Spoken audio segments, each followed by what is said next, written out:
নমস্কার, এসবি নিউজে স্বাগত। চলে যাব আজকের দিনের একটি গুরুত্বপূর্ণ সংবাদে। টানা বৃষ্টিতে ভেঙে গেল বাঁশের সেতু, হাসপাতালে নিয়ে যেতে না পেরে মৃত্যু বেলপাহাড়ির যুবকের। নিম্নচাপের জেরে টানা বৃষ্টি, বিপর্যস্ত ঝাড়গ্রাম জেলার একাধিক গ্রাম।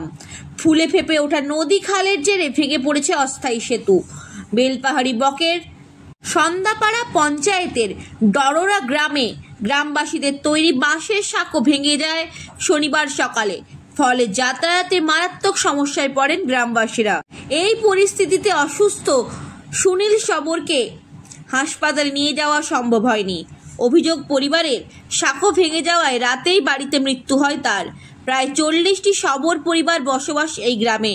গ্রামবাসীদের দাবি, বছরে অন্য সময় খাল শুকনো থাকলেও বর্ষায় সেতু না থাকায় যোগাযোগ ব্যবস্থা ভেঙে পড়ে। সুনীলের দিদি মুখ শবর ক্ষোভ প্রকাশ করে বলেন, সাঁকো ভেঙে গিয়েছে, জল পেরিয়ে ভাইকে কিভাবে হাসপাতালে নিয়ে যাই? সেতু থাকলে হয়তো এভাবে মরতে হতো না। প্রশাসনের প্রতি গ্রামবাসীদের দাবি, দ্রুত স্থায়ী সেতু নির্মাণ করা হোক, যাতে বর্ষায় আর প্রাণহানি না ঘটে। তো বলছে ওকে নিয়ে যাও। অনেকদিন ভাইটা আমার ভাই হয়। আচ্ছা, অনেক দিন ছিল। আর ওই যে হাগামি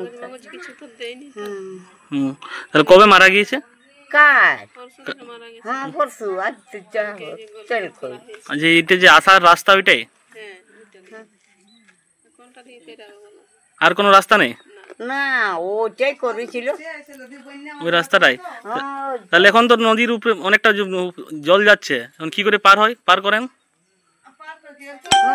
খান্দে মাদে করে। খান্দে মাদে করে তো ওটা তো ভাষাই লাগলো। ভাষায় নিয়ে গেছে? কবে ভাষাইলো? ওই যে পরশু দিন রাতের সময়। রাতের সময়? হ্যাঁ, তোমাদের পঞ্চায়েত বা প্রধান এখানে বলছে স্বপন আর স্বপন মানে কেউ আসেনি এখানে ঠিকঠাক করার জন্য, বলতে কিছু বলে নাই? কিছু বলে নাই? হ্যাঁ, যেটা পঞ্চায়েত ওরাই আছে, স্বপন আর স্বপন। কতগুলো এখানে ঘর রয়েছে? অনেক বলছে। কতগুলো পরিবার আছে? তোমরা সব সবর পরিবার তো? না, আমরা। হ্যাঁ, কি নাম আপনার? মুখ। হ্যাঁ, মুখ না কি নাম আপনার? নাম মুখ্য সবর। মুখ্য সবর।